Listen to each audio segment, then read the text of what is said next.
Week 3 is officially upon us, but before we get started, I just wanted to take the opportunity to congratulate our new Canadian Prime Minister, Laurent Duvernay-Tardif, offensive lineman for the Kansas City Chiefs. What's that? Oh, we just re-elected the last guy? Oh, that's good too. Good for him.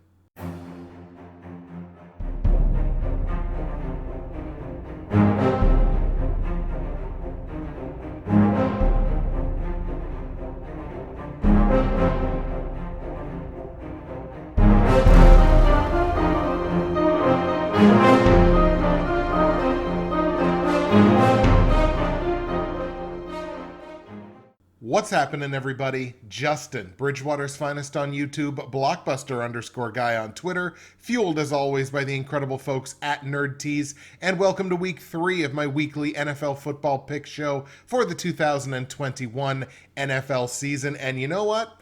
I'm going to call week 2 a win. 10-6 straight up got us back to where we expect to be around these parts straight up, hitting those double-digit weeks. Still a couple games under 500, but we're trying to recover from a 5-11 start, so it's no surprise.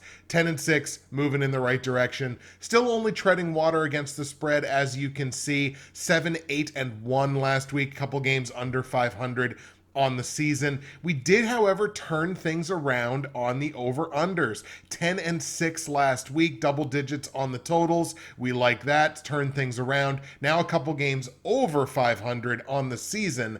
And basically, price of admission here is going 4-0 straight up on the top picks, which is what happened in week 2. Tampa wins, the Patriots win, Cleveland wins, Green Bay pounds Detroit, certainly in the second half of that game last night. 4-0 straight up. Look, 3-1 against the spread in the top picks. And when you're looking at a top picks list that is both 7-1 straight up, and now 6-2 against the spread, off to a strong start this year against the spread, certainly in those top picks. Only one we missed was Atlanta not being able to hold on, plus 12.5. And hey, we also pulled 3-1 on the totals in the top picks in week 2. So look, 4-0, 3-1, 3-1, a really strong week on those top picks. You take a look at the pools. We've moved up a little bit in the pool, certainly still staying within that top quarter of competitors in the Half Moons pick against the spread pool. There's cash dollars, dollar bills, y'all, on the line in that pool. So we're staying within the top quarter there, staying within sight of the overall leaders. In week 2, we're looking at Uncle BBQ Barry, who wins week 2 in the Bridgewater's finest straight up pool with a 13-3 week, just an excellent week picking the game straight up. 122 of 136 confidence points. That's 89.7%. They had a massive week. In the Half Moons pool, week 2, Benedict Darnold, which is just a great name. That's a fantastic name. I'm assuming it's a Jets fan. 9-6-1 against the spread, strong showing, well over 70%, which I kind of look at as a confidence points threshold on the season. So a strong performance there from Benedict Darnold. In the Ante & Co pool, we're still pretty close to the bottom of the pack, 20th out of 22, but have a couple more of those double-digit weeks, and that will turn around. 3 teams going 12-4, picking the games straight up last week. Green Bay was also my pick in my survival pool, the Ante & Co survival pool in week 2, so I am 2-0 in the survival pool. There is one team that is gone already, so 18 of 19 left, and we do have 2 teams that already have 1 strike. This is a 2-strike survival pool. So far, we got a clean slate, taking the Rams and the Packers. In terms of the overalls, Uncle BBQ Barry, with that strong performance, as we mentioned in the Bridgewater's finest pool in week 2, has taken over the overall lead in that pool as well. 24-8, 79% on the confidence points so far this year. That is a tremendous pace to set through the first 2 weeks. One guy, one beer has taken over the lead in the Half Moons picks against the spread pool. 18-13-1 against the spread. A solid start to the season for them. 171 confidence points. It's a little over 60%. That might be the margin in that pool where it is against the spread. So that's a strong performance through 2 weeks as well. And Angela leading the way in the ante and co-pick'em pool, 21 straight up correct picks so far on the season, a clip of over 65%. So we're shouting out Uncle BBQ Barry, Benedict, Darnold, and the 3 teams who went 12-4 for winning week 2. And Uncle BBQ Barry, One Guy, One Beer, and Angela for setting the pace in the pick'em pools. We're continuing the slow start of things on the fantasy football side, and this is, I think, inarguably the slowest I have ever started a season in terms of fantasy football. Of course, we're taking a peek here into Fantasy Corner, which is presented by the Dynasty Trade Calculator. Take a peek in the description of this video or the audio file, wherever you get the podcast, and you're going to find my affiliate link to the Dynasty Trade Calculator. For as little as $3, you can gain access to one of, if not the single best resource online for long-term keeper and dynasty fantasy football. Does not matter the alignment of your league, does not matter how many teams are in it. You can have 2 quarterbacks, you can have super flex, premiums on the tight ends, running back points per carry. It can be a Devy league, startup trades, it doesn't matter. Trade evaluations, player rankings, podcasts, the whole shebang-a-bang is on the Dynasty Trade Calculator. Click my affiliate link and you can get access to this incredible tool. Only 2-4 in week 2 in fantasy, so we're off to, like I say, a really slow start. I believe my teams are combined 3-9 so far on the season. Took a step back in best ball as well. My one team is still in 3rd place overall in best ball. My other team has fallen all the way down to 10th, so certainly have some work to do. One of my 2 wins in fantasy last week happily came in the Professionals Dynasty Fantasy Football League, where I picked up a very narrow victory over Beetle Bailey, my friend Keith. That's a 1-1 record for me so far on the year, and it was literally like within a touchdown. As a matter of fact, he had Aaron Rodgers left, I had Devontae Adams, and late in that game, Aaron Rodgers threw deep to MVS. And I almost had a little mini heart attack because I'm like, if this goes for a touchdown, I'm going to lose this matchup. That's how close the margin was in that matchup against Keith, but I do hold on for the win to even my record at 1-1. I dropped my 2nd straight game in the NFL YouTube Prognosticators Fantasy Football League. I lost that game to HALFMOON's picks, who is, of course, running the ATS pool this year. I'm at 0-2. I got week 3 matchups coming up against Fresh Prince of Bel-Air, which is an excellent team name as well, and Threat Level Midnight. It's a projected win against Hilaire, a projected loss against Threat Level Midnight. So again, I'm trying really hard to avoid 0-3 in the Progs League. I struggled in this league last year. I'm off to a bad start again this year. Plenty of work to do, but let's see what happens in week 3. And of course, I'll take this opportunity to remind you, as I always do, that if you go to the description of this video on YouTube or the audio file on SoundCloud, iTunes, or wherever you get your podcasts, you can find all of my results from last week, all of my straight up against the spread and over under plays for week 3 in the NFL. You can find information on joining the Bridgewater's Finest, the HALFMOON's picks against the spread, and the Ante & Co. pick'em pools. It is never too late. Get yourself shouted out on this show if you win a week or take the overall lead. You can find information on joining the NFL YouTube Prognosticators Facebook page and information on my great friends and sponsors at Nerd Tees. Folks, it was an early start to the day as my smoke alarm went off due to heavy humidity coming from my bathroom, so it was an early and unpleasant start to my morning. But you know what makes that unpleasant start just a little bit nicer? Nerd Tees, folks. Nerdtees.ca. Promo code is BWFinest, and with that promo code, you already know, but I'm going to tell you one more time, you're going to save 15% at checkout. That's a great deal. You're also going to get free shipping in Canada on any order over $100 for my Canadians. That's a great deal. You're also going to get a great conversion rate on the US dollar. So for my many American listeners, that's a great deal as well. Today's blend is Strawberry Power Up, and folks, trust me, I will need some powering up to get through the day that I've got ahead of me, but Nerd Tees has got my back, and I appreciate them for it. Nerdtees.ca, Promo code BWFinest. Save your money, get your free shipping, find yourself something to love, or find someone you love something to love. You can do it on nerdtease.ca. So we're diving in this week with a couple of things in mind. Of course, the rule of 4 in full effect. It's 2-0 so far on the season. Made me sweat it a little bit last week, but it's still 2-0. The teams coming off back-to-back road games last week went 3-1 straight up and swept the table against the spread. So maybe I have to reconsider what I think about the teams on the tail end of back-to-back road games.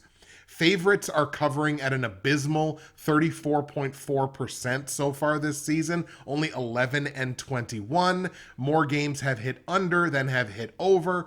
All of these things that we take into account as we look at the week 3 picks. And we're going to get started in Houston with the Texans taking on the Carolina Panthers. Houston dealing with yet another quarterback situation. Of course, if I ventured to guess, they would rather deal with a quarterback injury than deal with, of course, all the garbage that's going on with Deshaun Watson. But they are dealing with another quarterback injury. Tyrod Taylor goes down to a hamstring injury in week 2. He could miss up to 4 weeks of action here for the Texans. They have already come out, have the Texans, and said Deshaun's not playing. So for those keeping their hopes up, they have Deshaun Watson stashed on their bench in fantasy.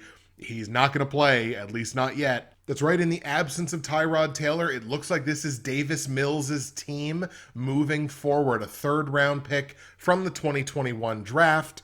And look, he came in and played, I think, fairly well, of course, in unexpected action.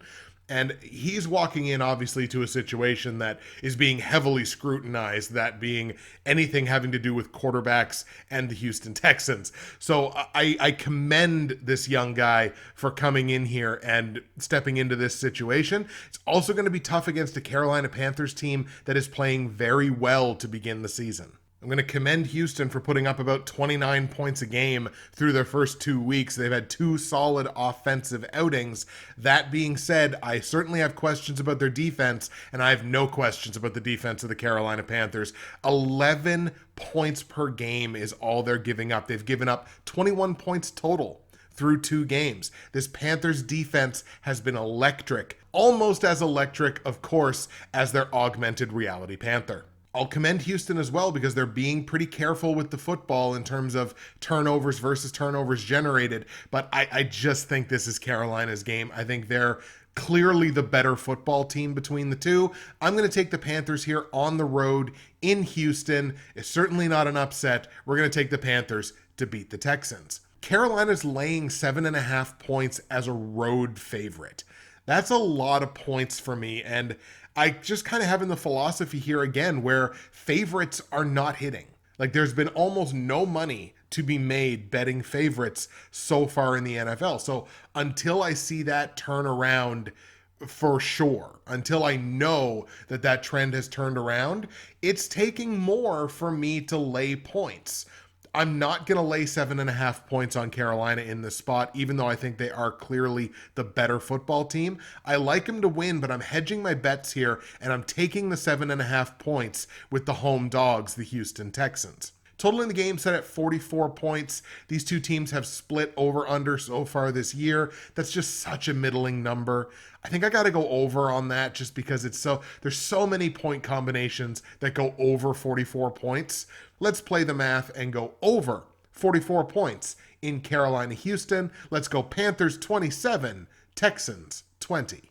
Let's go to Cleveland now. Browns and Bears. Cleveland and Chicago. Both of these teams coming into this game with injury concerns, and it's both on the offensive side. For Cleveland, it's wide receiver Jarvis Landry, and this is a big loss considering the injury issues and potential slowing or inconsistency of Odell Beckham. They lose Jarvis Landry. He sprained his MCL. He's considered week to week. I would be shocked if we see him much before week 5. I don't necessarily think they will need Jarvis Landry as much as maybe they normally would in a spot like this. And especially when you consider on the Chicago side, Andy Dalton, he goes down to a knee injury. They originally feared that he had torn his ACL because it was non-contact. Turns out he's just got a bone bruise in his knee, but chances are he is likely out. I know Matt Nagy came out and said, well, if he's healthy, he's our quarterback.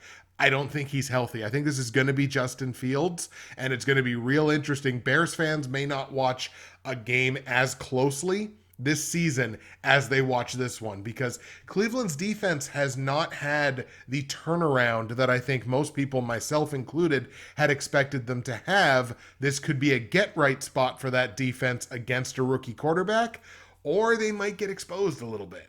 Like, I didn't think I'd be sitting here after the first 2 weeks and saying Cleveland's given up 33 points and 21 points in their first 2 games. I would have expected their defense to play better than that. Now, the offense has been humming 30 points a game.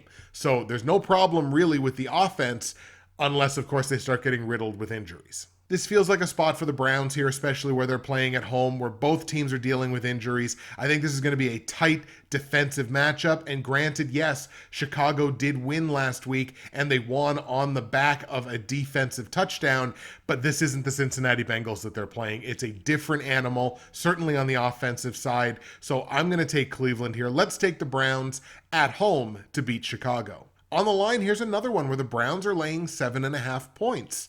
And I just don't think the game is that separate.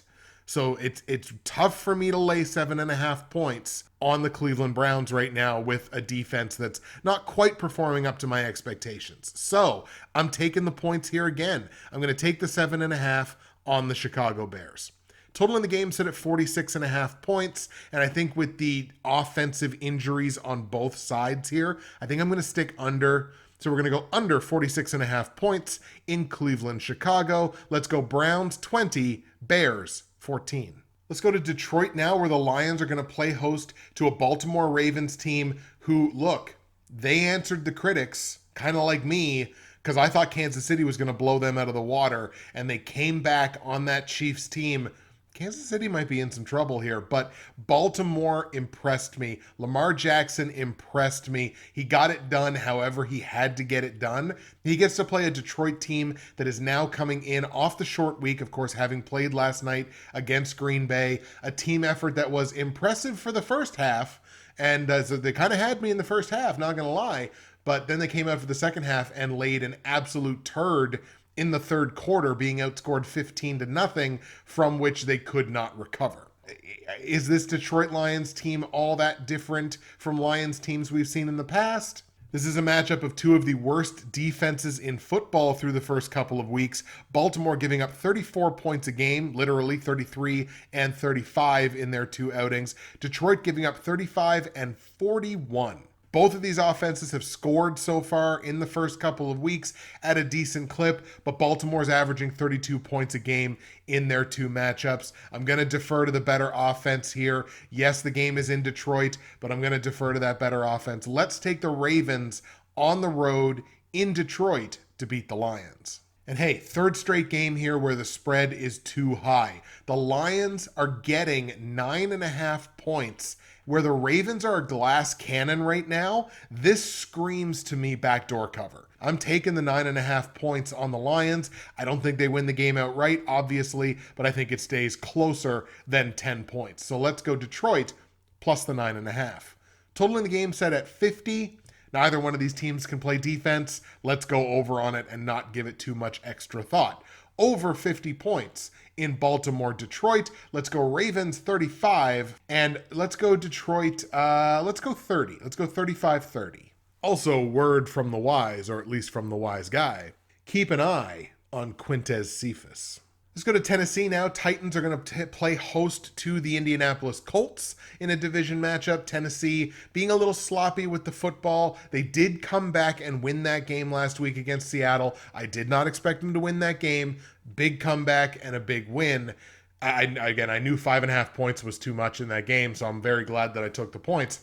But again, I don't like what I'm seeing with Tennessee in terms of protecting the football. They've given it up significantly more than they have generated turnovers. I have obviously big questions about that defense, and I look on the Colts sidelines, and I've got questions about them too. Most notably, who's going to be under center? Stop me if you've heard this one before. Carson Wentz has an injury. He has an injury. Only Carson Wentz would sprain both ankles in the same game. That's just a very Carson Wentz injury to have. So he has sprains in both of his ankles. His status is uncertain heading into this game. I believe Jacob Eason came in relief in the last game. I think he looked all right. So you got to question the offensive capability of the Indianapolis Colts. Indy and Tennessee are two very similar football teams right now, as far as I'm concerned.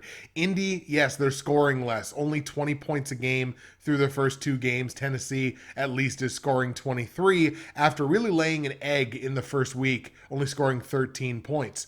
Defensively, you got to give the edge still to the Colts. They're giving up 28 points a game. Tennessee's giving up 34. So that, I think, is going to be just enough for the Indianapolis Colts to get this done. Despite the injury, I'm leaning on the team with the slightly better defense, and I'm leaning against the team that is being sloppy with the football. Let's take the Colts here in a division matchup on the road in Tennessee with Jacob Eason to beat the Titans. Part of this is inspired by Tennessee's laying 5 points at home.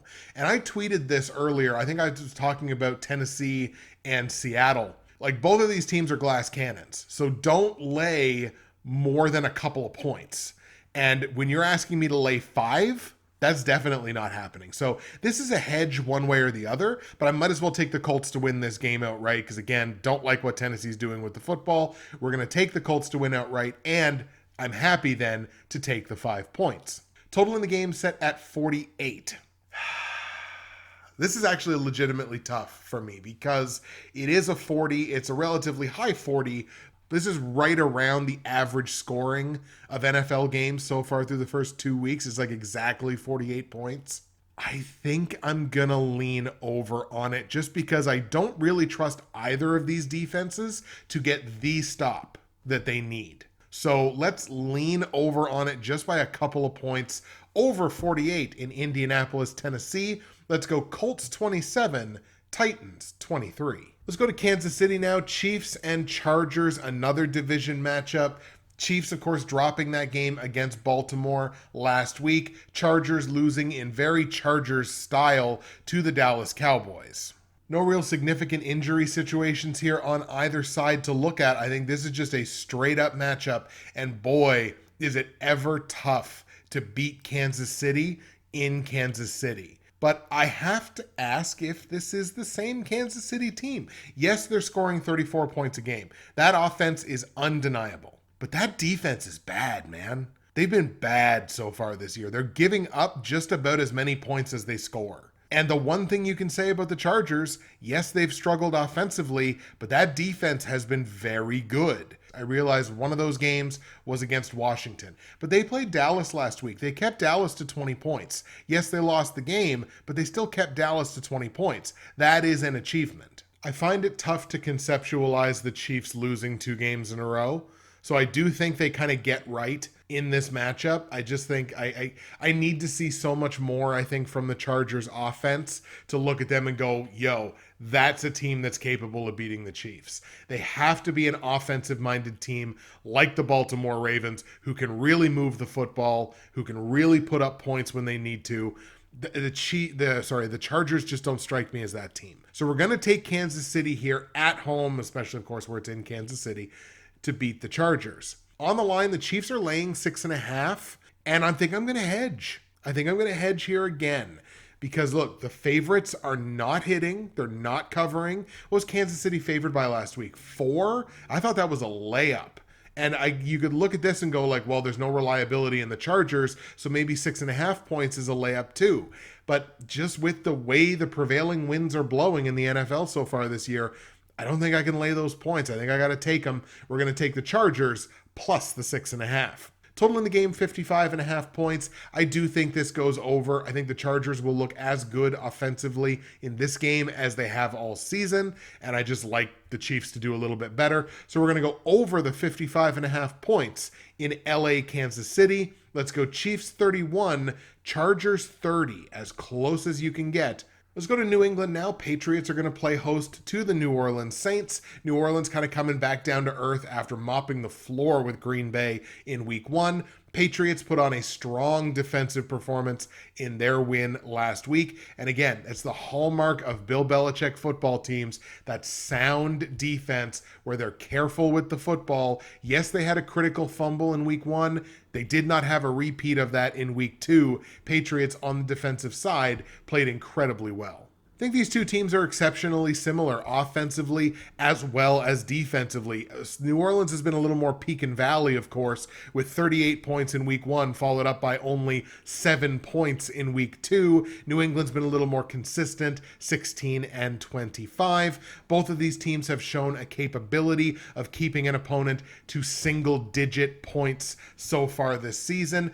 This does come down to a matter of ball control for me. I think the Patriots are better at controlling the football, better at protecting the football. I'm going to lean against the fact that it is back-to-back road games for the Saints, and historically they do not travel as well as some other teams. They got to come up the coast. I think the Patriots get it done in another defensive matchup. And again, we're leaning against the fact that they don't, for the Saints, have a guy like Marshawn Lattimore. So we're going to go with the Patriots here. Let's take New England at home to beat New Orleans. On the line, Patriots are only laying 3 points as the home favorite here. I like them to win. It's a relatively small price to pay where it's just the field goal. So let's lay the 3 points on the Patriots. Total in the game set at 43. It's a low 40, but I'm going to go under on it. It's the defenses that drive the bus for both of these football teams right now. So we're going to go under that admittedly low number, under 43 points in New England, New Orleans. Let's take Patriots 20, Saints 13. Let's go to New York now, where the Giants are going to play host to an Atlanta Falcons team that, oh my God, this might be the worst defense that I've seen in a long time in this league, and that's saying something. Do you want to take a guess without actually looking it up, because that's cheating? Do you want to take a guess at what the Falcons' average margin of defeat is so far this season? Remember, they've only played 2 games. Insert Jeopardy theme here. It's 25 points. They have given up 49 more points than they've scored after 2 games. And so far, it hasn't been injury related. The defense just sucks. Now, they're going up against a team in the New York Giants that is by no means an offensive powerhouse. But Daniel Jones and that offense have done some good things so far this year. And this is the game that you really earmark and you say, yo, they had the long week. Unleash Saquon. This is the week, I think, where Saquon gets a full complement of snaps, and I think he is going to eat the Falcons alive in this game. If this is a 3-touchdown game for Saquon, is anybody going to be shocked? 3 on the ground. You know the Falcons can't stop it. This is going to be a good fantasy game for Devontae Booker. We'll put it that way. Devontae Booker is going to have himself a game. Let's take the Giants here without too much extra thought. The Falcons are officially in I gotta see it territory, so we're going to take the Giants here at home to beat Atlanta.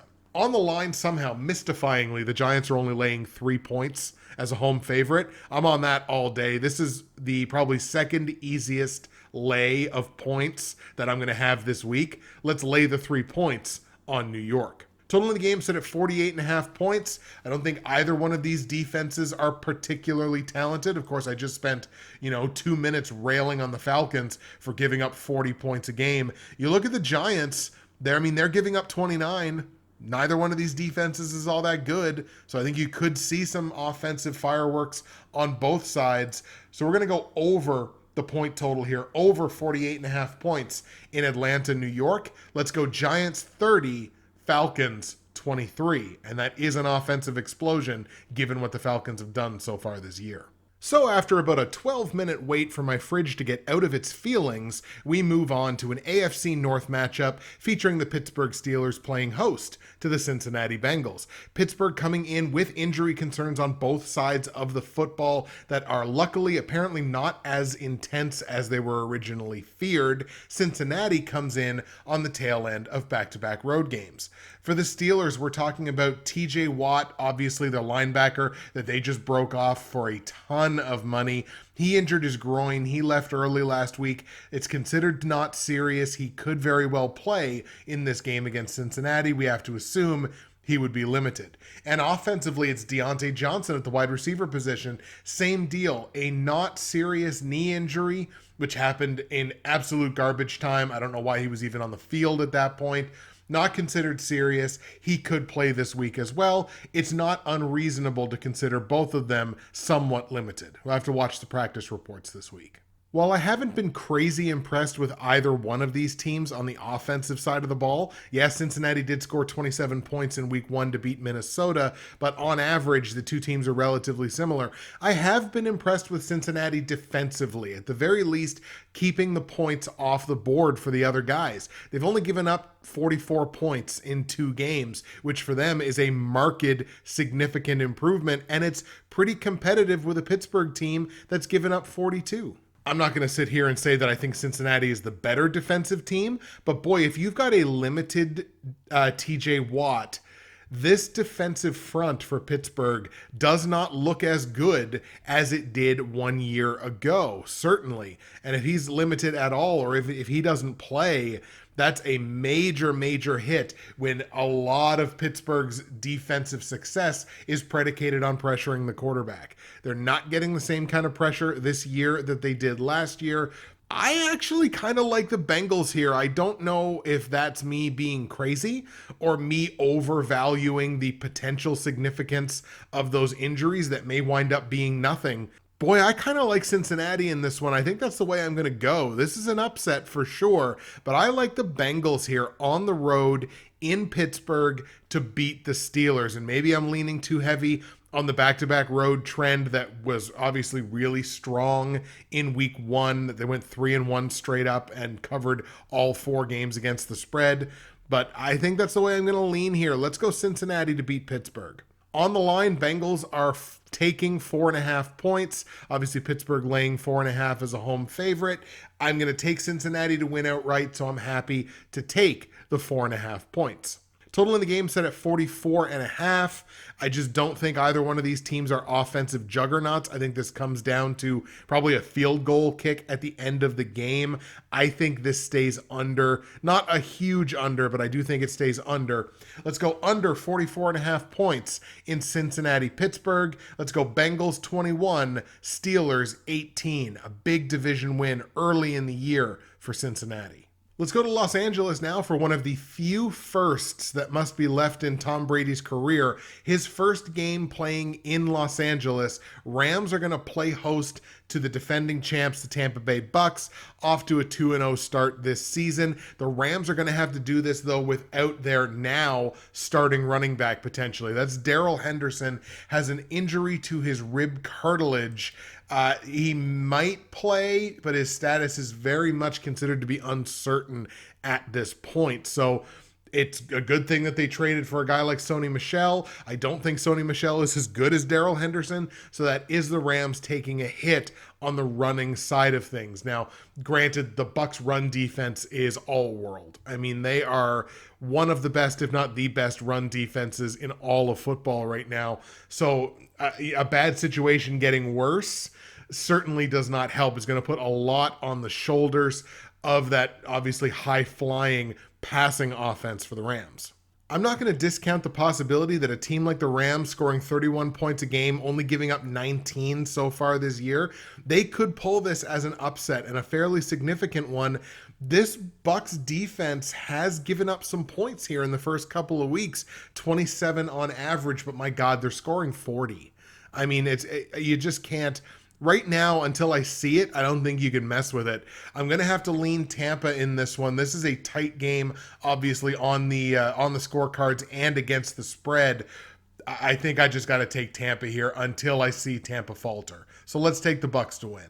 On the line, the Rams are actually home favorites here. They're laying a single point right now at home against Tampa. I'm happy to take that point with the Bucs since I'm going to be taking them to win outright. Total in the game set at 55, and this one I did have to kind of go back and forth on a little bit. But these two teams, despite the fact that the Rams are only giving up like 19 points a game, these two teams in both of their games so far this year have gone over. So they are combined 4-0 to the over. We're going to go over on the points. Even though it's 55, it's one of the highest point totals of the week. Let's go over 55 points In Los Angeles, Tampa Bay, let's go Bucks 31, Rams 27. And let me tell you, this could be an NFC title game preview.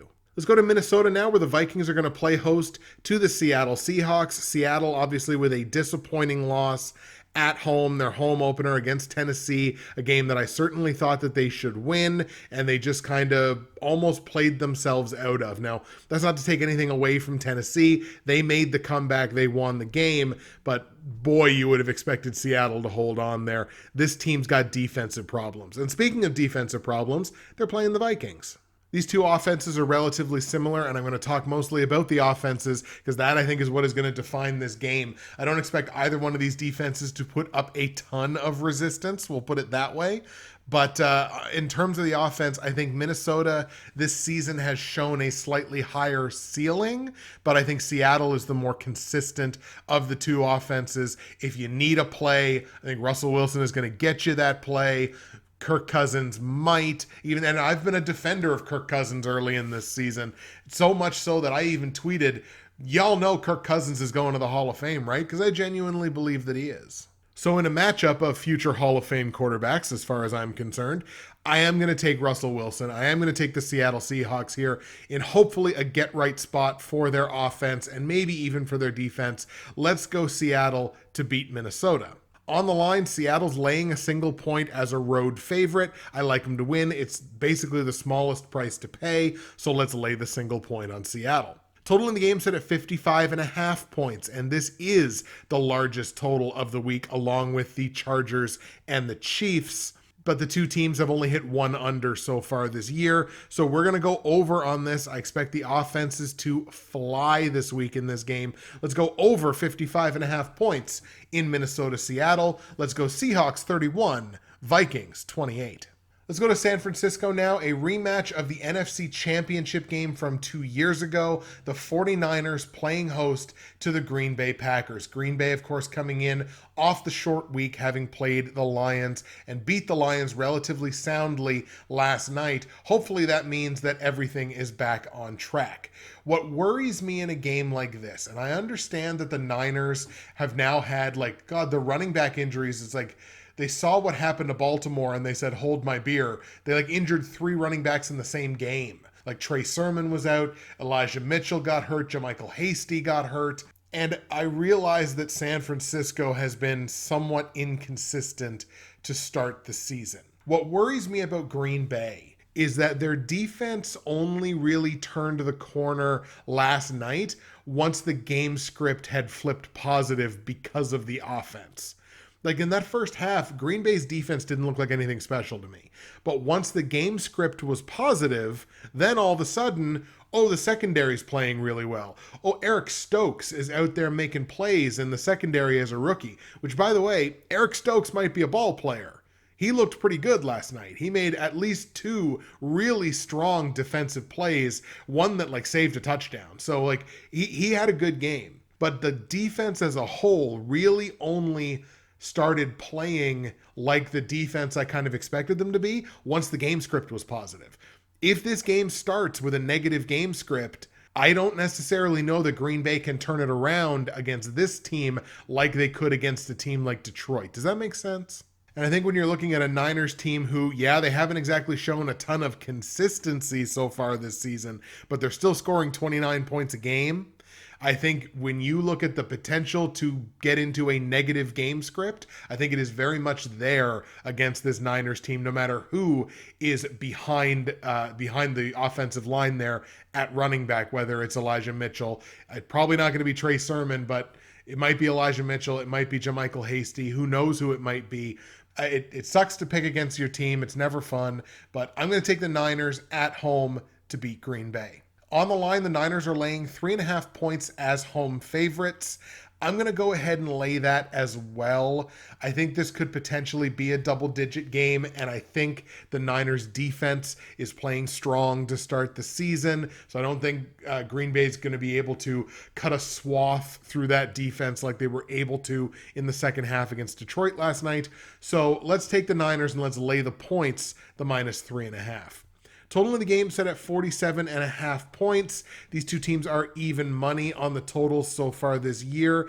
I think I'm going to lean under on it because I'm leaning on the Niners defense to probably win this game for them. So let's go under 47.5 points in San Francisco, Green Bay. Let's go Niners 27, Packers 17. And the last game we're going to look at before we get into the platinum, gold, silver, and bronze picks for week 3 is the Monday Night Football matchup between the Dallas Cowboys and the Philadelphia Eagles. Philly may be starting the season as one of those Jekyll and Hyde football teams who looked real good in the first week and not overly great in the second week, dropping a 17-11 decision.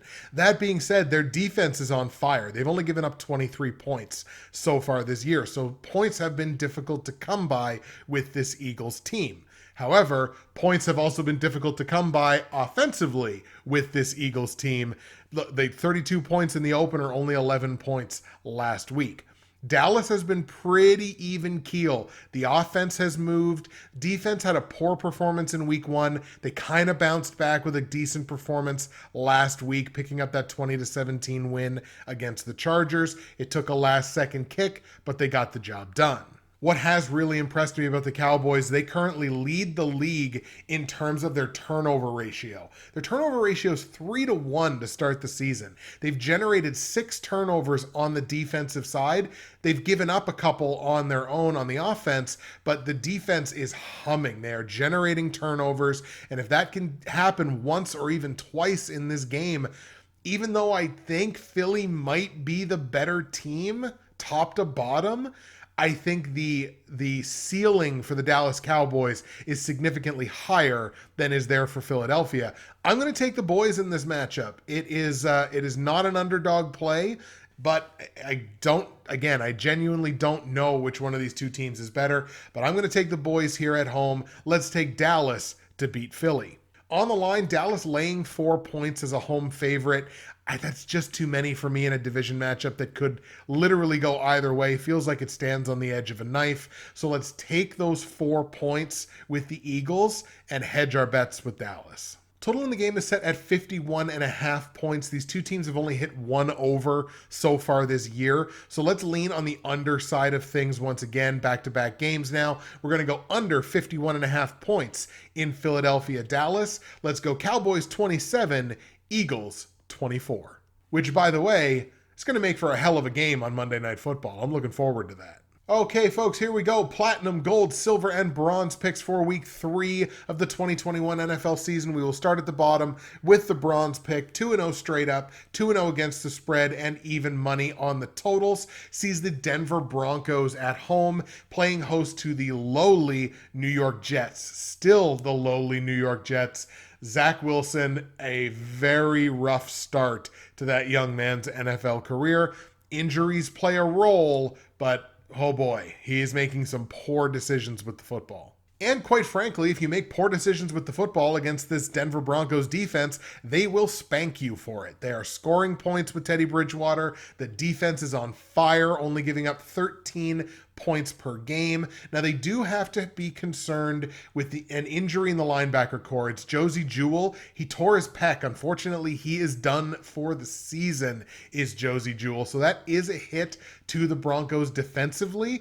I don't think that's going to be nearly enough for the Jets to come up and pick up the win here. So we're definitely leaning real heavy on the Denver Broncos here to pick up the win in week 3. Let's take Denver at home to beat the Jets. On the line, Denver's laying 11.5 points. This line is disgusting, and I'm taking it. I'm actually going to lay those points. I'm going to lay them on Denver. What are the New York Jets? I'll tell you what the New York Jets are. They're probably the team in the NFL, along with, ironically enough, the team that picked ahead of them in the draft, the Jacksonville Jaguars, who control the ball the worst in terms of turnovers versus what they generate turnover-wise on defense. And if the Jets are not generating turnovers, the Jets are not beating people. They're I just don't see how it's going to happen. So I'm going to lay those 11.5 points. It's a tough line to lay, but it doesn't strike me as unreasonable. Total in the game set at 41. No thought needs to be put into this. I don't know if the Jets are going to score. So let's go under 41 points in Denver, New York. Broncos straight up. We're hammering the Broncos minus 11.5 against the spread in a game that stays under 41 points. That is the bronze pick. Let's go Broncos 23, Jets. Let's give them a field goal. Let's go 3. My silver pick, where I'm 2-0 straight up, 2-0 against the spread, and even money on the totals, sees the Buffalo Bills at home playing host to the Washington football team. This is obviously a Washington team that gets the benefit of the long week, having played on Thursday night. Bills are coming off of a definitive division 35-0 shutout over the Miami Dolphins. A crazy performance on both sides of the football for the Buffalo Bills, looking like the legitimate Super Bowl contenders that I think most people expected them to be and may have been questioning after that Week 1 loss against Pittsburgh. Meanwhile, Washington, I can't say that I expected to sit here even after the first 2 weeks and say that, Washington's defense is allowing more points than their offense is scoring. Now, Washington did find a way to win that Thursday night game. They won it 30-29, not the score you would have expected between those two teams, but they only scored 16 points in the first week.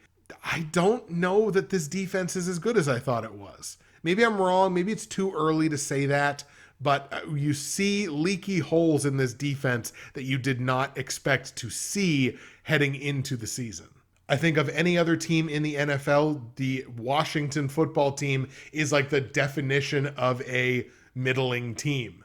How's their offense? It's okay. How's the defense? It's okay. Whereas Buffalo, I would say, is exceptional on the offensive side and playing very well defensively as well. I think this is a great spot for the Buffalo Bills. We're going to go ahead and grab Buffalo at home to beat Washington. On the line, Buffalo's laying 9 points at home. This is just too many points for me, I think. I think this game is closer than that. We're going to take the 9 points on Washington because that defense is certainly capable and could throw up a virtuoso performance. So let's take the 9 points with Washington. Total in the game set at 46. It's a middling 40, but these two teams have only hit one over so far this year. So let's go ahead and take the under on that one. Under 46 points in Washington, Buffalo. We're going to go Bills straight up, but we're going to hedge our bets by taking Washington with the plus 9 points in a game that stays under 46. That is the silver pick. Let's go Bills 24, football team 21. My gold pick, where I'm 2-0 straight up, 2-0 against the spread, and even money on the totals, sees a team that I never would have thought would ever be this high in my picks. Let's go to Vegas, baby. The Las Vegas Raiders, inarguably one of the most impressive teams in the early going in this season, playing host to a Miami Dolphins team that has certainly been less than impressive, certainly last week, and who is dealing with a significant injury, potentially at the quarterback position, that being, of course, Tua Tagovailoa. Tua's dealing with a rib injury. He had to be carted off the field last week in that game. So he's day-to-day. He could play, but I don't know if they're going to risk it. Genuinely, I do not know if they are going to risk that on relatively short notice with the guy that is their franchise quarterback. At least for right now, Tua's the franchise. So do you run him out there a couple of days after suffering a rib injury and potentially risk it getting worse? Because again, with Tua, he's going to stand in the pocket. He's going to take a couple of hits. He's going to try to run. He's going to take a couple more hits. I don't know if you risk that with your franchise guy. They may look at a team that's only scoring 9 points per game through the first 2 weeks and say, we need our franchise quarterback out there. But I just don't see how it makes sense. Meanwhile, again, let's just do an exercise here. Put yourself in a preseason mindset. I'm going to say there's a team that has scored 30 points per game in the first 2 weeks. And there's a team that has only allowed 22 points per game in their first 2 weeks. One of those teams is the Las Vegas Raiders. Which one of those two would you have picked? Certainly the offensive side. You could see this Raiders team being able to score 30 points a game for a couple of games. Defensively, this Raiders team looks really good. Significantly better than I have seen them look maybe ever. And when you're playing really good on both sides of the ball and you're taking on a team that can't really score any points, that's how you wind up in the gold pick. Let's take the Raiders here at home, of course, which is also significant, at home to beat the Dolphins. On the line, the Raiders were only laying 4 points. This was the easiest lay of the week for me. Lay those 4 points on the Raiders. Don't think twice about it. Of course, the last time I told you to do that, it was the Chiefs last week, and sorry. Total in the game here is set at 45.5 points. I have to go under on it because I don't know what I'm getting from Miami. I don't know if I'm getting more than single digits from Miami. In fact, I don't think I am. So we're going to have to stick under on this number. It's so middling. It's not a good under, but I think I'm going to have to take it. Let's go under 45.5 points in Raiders-Dolphins. Raiders straight up, and we are hammering the Raiders -4 against the spread in a game that stays under 45.5 points. That is the gold pick. Let's go Raiders 31, Dolphins, let's go 8. Let's give them a touchdown and a 2-point conversion. And the platinum pick, 1-1 straight up, 0-2 against the spread, so we're looking for our first ATS win in that pick so far this year, and even money on the totals sees the Jacksonville Jaguars at home taking on the Arizona Cardinals. And what else can you say about this matchup other than the Jags immediately drop the football the second they get their hands on it. They're one of the worst ball control teams in the league. Arizona came back, impressive win last week in an offensive shootout. Their offense is humming along. Kyler Murray looks incredible. They've made guys like Rondale Moore and Christian Kirk fantasy relevant again. This is going to be a blowout, I think. This is legitimately like a 20-point game to me. So let's take Arizona and not talk too much more about it. Cards on the road in Jacksonville beat the Jags. On the line, the Jags are getting 7.5 points as a home dog, but it's under double digits. I think the game ends by 20, so I'm laying the 7.5 points on Arizona. Total in the game set at 52. This was actually the toughest, one of the toughest, if not the toughest total for me this week. The two teams are even money so far in the year, 2-2. And I think this is right around where I had originally thought this point total was going to land. I think I'm going to stick under on it because, look, Arizona, not only is their offense playing incredibly well, the defense is playing pretty darn good too. Cards are only giving up 23 points a game on the defensive side. You got the Jags, who are only scoring 17 a game on average. I think we got to stick under on this one. Let's go under 52 points in Jacksonville, Arizona. Cards straight up. We're hammering the Cards -7.5 against the spread in a game that stays under 52 points. That is the platinum pick. There you have them, folks. The picks are in for Week 3 2021 NFL season. It is time now, of course, for the patented comment of the week.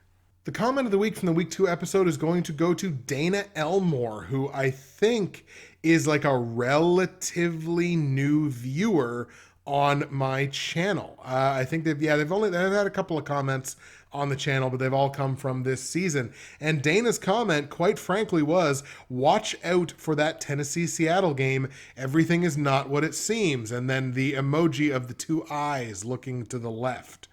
I had asked them to elaborate. They did not do so. And wouldn't you know who won the pony? That game goes to overtime, and Seattle finds a way to lose that game. So Dana, a little bit of clairvoyance on your part potentially. You are rewarded with the comment of the week from the Week 2 episode. Week 3 show is in the books, folks. Thank you so much for taking the time once again to listen. I think this episode is going to be a little bit longer than last week's, even after I cut the breaks and stuff out of it. I think it'll be a little bit longer, but again, I am endeavoring to make these shows shorter. That work continues as the season goes along. Thank you so much for watching and listening. That's it for me, Justin, Bridgewater's Finest on YouTube, Blockbuster_guy on Twitter, fueled as always by the incredible folks at NerdTees. Best of luck in your fantasy football matchups. Hopefully you've started the season better than I have. We will see you again in Week 4. Enjoy the games, folks. See you next week.